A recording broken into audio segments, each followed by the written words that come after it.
ई star Hindi पर आपका स्वागत है। आज मैं पढ़ाने जा रहा हूँ कक्षा 12 के हिंदी कोर यानी हिंदी आधार विषय में आरोह भाग 2 के गद्य भाग में प्रथम पाठ भक्तिन, जिसकी लेखिका है महादेवी वर्मा।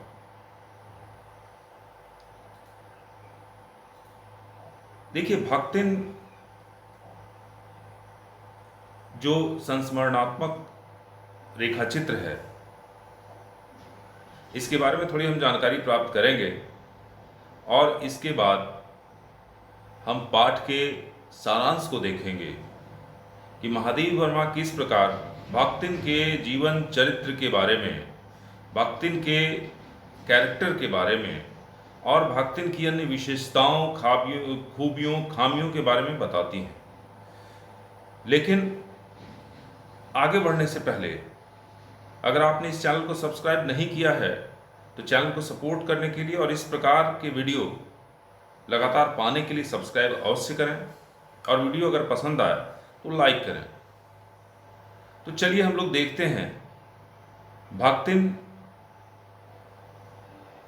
जो लिखा गया है महादेवी वर्मा के द्वारा और आपको पढ़ना है आरोह भाग 2 में। देखिए, भक्तिन की लेखिका महादेवी वर्मा है, जैसा मैं बता चुका हूं, और यह संस्मरणात्मक रेखा चित्र है। हिंदी में बहुत सारी विधाएं हैं जिसमें कि संस्मरण और रेखा चित्र अलग अलग विधाएं हैं, लेकिन महादेवी वर्मा ने इन दोनों विधाओं को मिला करके कुछ रचनाएं की हैं। और अब जानते हैं कि भारतीय काव्य साहित्य में छायावाद युग में जिन 4 महान कवियों की गिनती होती है, प्रसाद, निराला, पंत और महादेवी, उनमें महादेवी एक महत्वपूर्ण कवि है। महादेवी वर्मा की विशेष प्रतिष्ठा है, लेकिन साथ ही साथ उन्होंने उच्च कोटि का गद्य लेखन भी किया है। और भक्तिन एक संस्मरणात्मक रेखा चित्र है। गद्य में अनेक विधाएं हैं, जैसे कहानी, उपन्यास, नाटक, निबंध, जीवनी, रिपोर्टाज, और इसी प्रकार संस्मरण और रेखाचित्र भी गद्य की ही 2 विधाएं हैं। तो चलिए पहले यह जान लेते हैं कि संस्मरण है क्या। संस्मरण शब्द स्मरण से बना है, और जब हम अपनी यादों के सहारे, अपनी स्मरण शक्ति के सहारे किसी व्यक्ति के जीवन अथवा घटनाओं का वर्णन करते हैं तो उसे साहित्य में संस्मरण विधा के नाम से जाना जाता है। यद्यपि लेखकों ने महान व्यक्तित्व या बड़े लेखकों के साथ बीते हुए अपने समय के आधार पर संस्मरणों की रचना की है, लेकिन महादेवी वर्मा ने पथ के साथी में अपने समय के महान लेखकों के बारे में, महान रचनाकारों के बारे में, महान कवियों के बारे में लिखा है। और वहीं स्मृति की रेखाएं में वे संस्मरणात्मक रेखा चित्र प्रस्तुत करती हैं, जिसमें न सिर्फ उनके साथ रहने वाले लोग बल्कि पशु पक्षियों का भी वर्णन है। तो ये भक्तिन स्मृति की रेखाएं में संकलित है और वहीं से लिया गया है। तो अब देखिए, रेखा चित्र जो है यह क्या है, जरा हम इसको भी देख लें। तो रेखा चित्र शब्द से ऐसा प्रतीत होता है कि वह चित्रकला का एक पक्ष होगा। तो हां, वह एक प्रकार की चित्रकला है, लेकिन यह हिंदी साहित्य की गद्य विधा है। इसमें किसी व्यक्ति या घटना का वर्णन करते समय उसके शारीरिक गठन या घटना के परिवेश को उसी प्रकार से चित्रित किया जाता है, प्रस्तुत किया जाता है, मानो शब्दों से ही चित्र बनाया जा रहा हो। और आप उस चित्रण को सुनकर ही चित्र की कल्पना में लग जाते हैं। मस्तिष्क में ऐसा प्रतीत होता है कि उन शब्दों के माध्यम से एक चित्र अंकित हो गया है।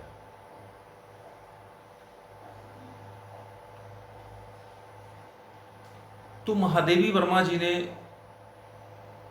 जो भक्तिन रचना है उसमें इन दोनों गद्य विधाओं को यानी संस्मरण को और रेखाचित्र को समन्वित कर दिया है।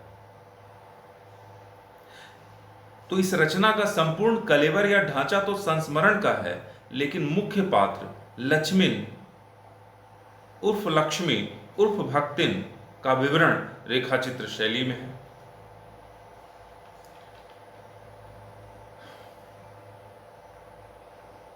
तो भक्तिन में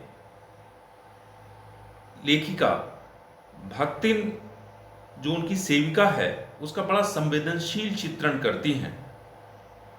तो वे उसके चरित्र के विभिन्न पक्षों, जैसे वह संघर्षशील है, स्वाभिमानी है, कर्मशील है, बुद्धिमान है, तर्क शक्ति से युक्त है, इन सारी चीजों को प्रस्तुत करती हैं। और इसके साथ साथ भक्तिन के संघर्ष को प्रस्तुत करते हुए, उसके जीवन को प्रस्तुत करते हुए स्त्री अस्मिता के संघर्ष की प्रस्तुति भी लेखिका करती है। तो बहुत सुंदर रचना है, संस्मरणात्मक रेखाचित्र होते हुए भी किसी कहानी की तरह है। तो आप ध्यानपूर्वक सुनेंगे। इसमें जो विभिन्न पक्षों को मैं रखूंगा इसके पाठ के सारांश के दौरान, अगर आप उसे ध्यानपूर्वक सुन लेते हैं तो आपको पाठ से संबंधित किसी प्रश्न का उत्तर देने में दिक्कत नहीं होगी। इसलिए वीडियो को पूरा देखें, एक ऑनलाइन कक्षा मानकर देखें, क्योंकि यह ऑनलाइन कक्षा है आपको इस पाठ को पढ़ाने के लिए, इसका अध्ययन करवाने के लिए।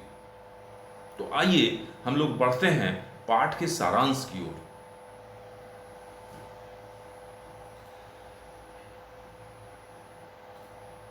देखिए, भक्तिन जो कि महादेवी वर्मा के द्वारा लिखा गया संस्मरणात्मक रेखाचित्र है, इसमें सबसे पहले लेखिका भक्तिन का परिचय और उसके नामकरण के बारे में बताती हैं। तो देखिए, भक्तिन छोटे कद, लेखिका लिखती हैं अपने संस्मरणात्मक निबंध रेखाचित्र में, आप पढ़ेंगे इसे तो बड़े ही सुंदर शब्दों में इसे प्रस्तुत किया गया है, आप इसे अवश्य पढ़ें। तो भक्तिन छोटे कद, दुबले शरीर की गांव में रहने वाली स्त्री है, जिसकी छोटी आंखें, पतले होंठ और सदैव गले में कंठी की माला होती है। और इसका जो असली नाम है वह लक्ष्मिन अर्थात लक्ष्मी था, लेकिन वह अपने नाम के ठीक विपरीत थी। यानी कि जीवन भर उसने दुखों को झेला था और हमेशा अभाव से ग्रस्त रही थी। तो लक्ष्मी धन की देवी होती है, लेकिन भक्तिन यानी यहाँ की जो लक्ष्मी है वह अभावग्रस्त रही, जीवन भर दुखों से संघर्ष करती रही। इसलिए वह अपना नाम बताना नहीं चाहती और लेखिका को भी वह अपना नाम का प्रयोग करने से मना कर देती है। तो संभवतः उसकी कंठी माला और उसके पहनावे ओढ़ावे को देखकर ही लेखिका ने उसका नाम भक्तिन रख दिया होगा। तो इस प्रकार से उसका नामकरण होता है। और भक्तिन झूंसी गांव में एक प्रसिद्ध सुरमा अहिर और धन्या गोपालिका उसकी माता है और सुरमा अहिर उसके पिता हैं की लड़की है। और लक्ष्मी का पालन पोषण उसकी सौतेली मां ने किया था। और विमाता उसे घर से भेजने के लिए, घर से भगाने के लिए उसकी शादी 5 वर्ष की आयु में ही कर देती है और उसकी गौना 9 वर्ष की आयु में करके उसे उसके ससुराल भेज देती है। लक्ष्मी का विवाह जो है वह हंडिया गांव के एक संपन्न गोपालक के छोटे पुत्र के साथ करा दिया गया था। गोपालक यानी गाय पालने वाला। विमाता को यह डर हमेशा सताता रहता था, विमाता यानी सौतेली माता, कि लक्ष्मी के पिता की कहीं सारी जायदाद उसके पिता उसके ही नाम से न कर दें। इसीलिए जब लक्ष्मी के पिता गंभीर रूप से बीमार पड़े तो भी लक्ष्मी को इसकी सूचना नहीं दी गई। अतः पिता की मृत्यु का दुखद जो समाचार था उसे अपने मायके आकर ही मिला, और सौतेली माँ का बुरा व्यवहार देखकर उसने मायके में पानी भी नहीं पिया और ऐसे ही ससुराल लौट आया। लेकिन ऐसा नहीं था कि ससुराल में भी लक्ष्मी को बहुत सुखी जीवन मिला। वहां भी उसे त्रासदी झेलनी पड़ी। तो भक्तिन और उसकी सौतेली माँ के व्यवहार को आपने देखा। अब हम लोग उसके वैवाहिक जीवन को देखते हैं, जो कि ससुराल में उसका जीवन किस प्रकार का था। ससुराल में भी भक्तिन को अब तक की भांति दुखी मिला। सास के 3 बेटे थे, तीनों कमाते थे। लक्ष्मी सबसे छोटे बेटे की पत्नी होने के कारण अपनी बेटियों सहित घर का सारा काम करती थी, और जेठानियां अपने पुत्रों के साथ मौज मस्ती से उस घर में रहती थी। इसके पीछे एक और कारण है। लेखिका बताती हैं स्त्री की जो स्थिति होती है उसके बारे में, कि यदि किसी स्त्री को पुत्र न हो तो उसकी परिवार में क्या स्थिति होती है। लेखिका कहती है कि गेहुए रंग की पुत्री के जन्म के बाद भी उसकी सास और जेठानियों ने खुलकर उपेक्षा की, क्योंकि उसकी सास 3 पुत्रों और जेठानियां काकभुसुंडी जैसे एक एक पुत्र को जन्म दे चुकी थी। काकभुसुंडी यानी एक पात्र है पौराणिक कथाओं का, जो कि कौवा है, तो कौवे के रंग के का काला यहाँ पर ये एक विशेषण के रूप में काकभुसुंडी एक प्रतीक के रूप में रखा गया है। तो यहाँ लेखिका कहती हैं कि इसलिए भी लक्ष्मी की उपेक्षा की जाती थी, क्योंकि उसने एक पुत्री को जन्म दिया था। भले ही उसकी पुत्री गेहुए रंग की थी, सुंदर थी, लेकिन उसकी जेठानियों ने पुत्र को जन्म दिया था, भले ही वे कौवे जैसे थे। अर्थात पुत्र के जन्म का महत्व परिवार में क्या है उस समय, और आज भी आप जानते हैं ग्रामीण क्षेत्रों में अधिकांश स्थानों पर, तो इसे लेखिका बड़े सुंदर तरीके से प्रस्तुत करती हैं। लक्ष्मी की 3 बेटियां थीं। बड़ी बेटी के विवाह के उपरांत ही भक्तिन के पति का लगभग 36 वर्ष की उम्र में देहांत हो गया। अपनी संपत्ति को सुरक्षित रखने के लिए उसने अपनी बेटियों का विवाह कम उम्र में ही करा दिया। अब जायदाद के लिए उनके परिवार में लड़ाई झगड़ा चलता ही रहता था, इसीलिए उसने अपने बड़े दामाद को घर जमाई बना लिया। लेकिन भक्तिन का दुर्भाग्य जैसे उसके साथ साथ चल रहा था, जल्दी ही उसके बड़े दामाद का निधन हो गया और वह फिर दुखों से घिर गई। तो दुख भक्तिन के जीवन में इस तरह से उसे जकड़े हुए है कि वह अपना नाम भी लक्ष्मी बताने में कतराती है। जेठ के लड़के का साला लक्ष्मी की बड़ी बेटी से शादी करने की जिद में जबरदस्ती घर में घुस गया।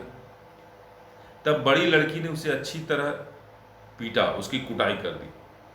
उस युवक ने लेकिन सबसे झूठ बोला और कहा कि इसी लड़की ने मुझे बुलाया था, और उसकी बातों में आकर पंचायत ने भी उससे पति पत्नी की तरह साथ रहने का निर्णय लिया। पंचायत ने भी निर्णय ले लिया कि इन दोनों का विवाह करा दिया जाए। और दुखी होकर लेकिन मजबूर होकर लक्ष्मी को यानी भक्तिन को पंचायत का निर्णय मानना पड़ा। लेकिन घर में गरीबी थी और इसके कारण लड़ाई झगड़ा होता रहता था, और लगान समय पर नहीं चुका पाने के कारण, जमीन का जो कर होता है उसे ही लगान कहते हैं, तो इसे समय पर नहीं चुका पाने के कारण भक्तिन को दिन भर धूप में खड़े रहने की सजा जमींदार के द्वारा दी गई। और इस दर्द और इस अपमान के कलंक को भक्तिन नहीं बर्दाश्त कर पाई। और वह कमाने के उद्देश्य से गांव छोड़कर शहर चली आई। तो इस प्रकार आपने देखा कि किस प्रकार वैवाहिक जीवन में भी, ससुराल में भी भक्तिन अत्यंत संघर्षपूर्ण जीवन जीती रही। अब शहर आगमन के बाद लेखिका से उसकी मुलाकात होती है और लेखिका अपने संस्मरणात्मक रेखाचित्र में इस बात को रखती हैं। तो आइए हम लोग इसे भी जानें। शहर में भक्तिन लेखिका के पास रहकर उसके घर का कामकाज ही करने लगी। सुबह के समय भक्तिन नहाकर लेखिका की धोती पहनकर 2 मिनट जप करती थी, यानी भगवान का नाम स्मरण करती थी। सूर्य एवं पीपल को अर्घ्य देती थी, फिर खाना बनाती। तो इस प्रकार से भक्तिन जो है वह लेखिका की सेवा करने में लग गई, जुड़ गई। लेकिन भक्तिन की कुछ विशेषताएं हैं जिसे लेखिका अपने इस संस्मरणात्मक रेखाचित्र में प्रस्तुत करती हैं। भक्तिन दूसरों को तो अपने जैसा बनाने के लिए तैयार रहती थी, लेकिन स्वयं को बदलने के लिए तैयार नहीं थी। इसीलिए उसने लेखिका को गांव में खाए जाने वाले साधारण भोजन की विशेषताएं बताएं, लेकिन शहर के भोजन को वह नापसंद ही करती थी और इसका प्रभाव भी पड़ा। भक्तिन पाक कला में अत्यंत निपुण थी, खाना बहुत अच्छा बनाती थी, लेकिन उसका जो प्रभाव था कि वह जिस प्रकार का जीवन स्वयं जीती थी, चाहती थी कि सामने वाला भी मेरी ही तरह का जीवन जिए। और यही प्रभाव था कि उसके कारण लेखिका भी बिना गुड़ और घी के रोटी खाने लगी और अपनी असुविधाएं भी छिपाने लगी। लेकिन यह संबंध इतना निकटवर्ती था कि भक्तिन गांव में जैसे लोगों को बुलाते हैं उसी तरह ओए कह करके बुलाती थी। तो इस प्रकार भक्तिन बहुत करीब हो गई लेखिका के। लेखिका यह बताना चाहती हैं कि बहुत करीब हो गई। लेकिन भक्तिन में कई गुण अवगुण थे। इसे अगर हम देखें तो भक्तिन के तर्क वितर्क के गुण को लेखिका प्रस्तुत करती हैं। वो बताती हैं अपने इस रेखाचित्र में कि लेखिका जब रुपयों को इधर उधर रख देती थी तब भक्तिन जो है उन्हें इकट्ठा करके मटकी में डाल देती थी और लेखिका के पूछने पर वह तर्क करती हुई कहती कि रुपयों को उसने संभाल कर रख दिया था।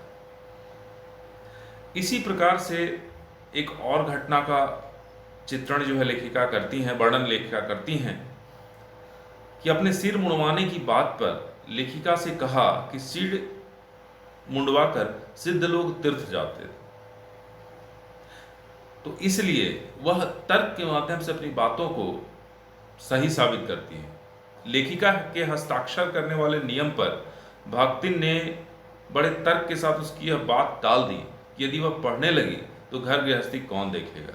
तो इस प्रकार से लेखिका अगर कोई बात अपनी रखना चाहती थी, मनवाना चाहती थी या किसी प्रकार की बात भक्तिन से पूछती थी तो वह बड़े सधे हुए तर्क दे करके वह उस बात को काट देती थी। तो तर्क वितर्क का गुण भक्तिन में मौजूद था और लेखिका इसे बताती हैं और यह भक्तिन के चरित्र चित्रण में आपकी मदद करेगा।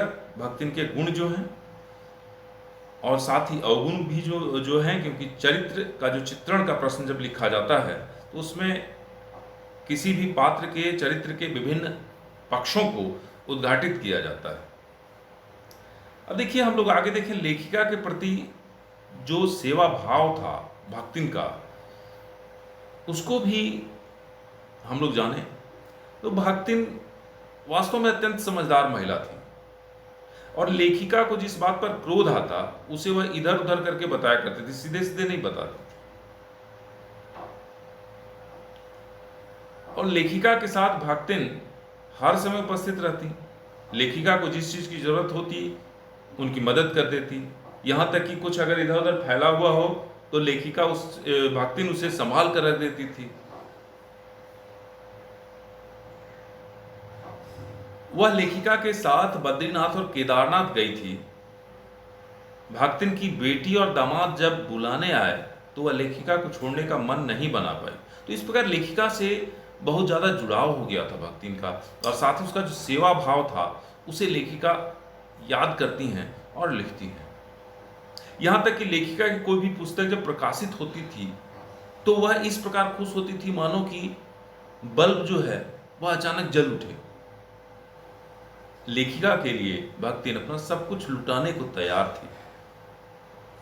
तो लेखिका के प्रति उसका समर्पण भाव, उसका सेवा भाव बहुत उत्तम कोटि का था, बहुत उच्च कोटि का था। अब हम देखें कि ऐसी परिस्थिति में भक्तिन और लेखिका का गहरा संबंध स्थापित हो गया था। वहां केवल